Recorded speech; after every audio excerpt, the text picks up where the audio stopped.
There were tactical disagreements about the boldness of approaches soliciting donations. I was told, and I'm paraphrasing, by asking for X dollars right now, you will prevent 10X dollars down the road. That advice ran contrary to everything I knew to be true in my 13 years of fundraising. But that conflict was even more fundamental and essentially boiled down to this. And my vision, I'm going to paraphrase Howard Rourke, the architect, quote, I don't build in order to have donors. I have donors in order to build.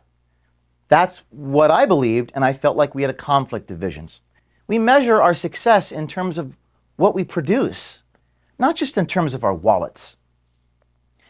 That was a pretty fundamental conflict, I felt. The day prior, I had informed him in front of his colleagues that if he wasn't willing to follow my lead, he'd be shown the door. I tried to deal with it privately, but I was unsuccessful, and the disagreement boiled over publicly in a staff meeting. The next day, this individual refused to resign, so I fired him. Later that same day, that's Thursday, February 2nd, a few days after the 50 million viewed Pfizer videos, I was informed by a different officer of Project Veritas that he would go to the board in a few hours from that moment and have an emergency vote to restructure this company. Receiving an agenda in my email while I was sitting on an airplane tarmac with the doors closing, the meeting was scheduled for the moment that my plane landed in Nashville. It became clear to me in that moment I would be removed from my position at Project Veritas by the time I landed at my destination. So, our mission continues on. I'm not done.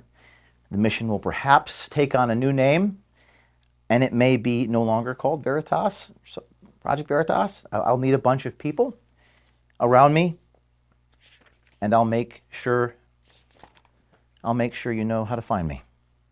So with that, I'm going to collect my things. I'm going to load them into my car. And I hope to see some of you soon.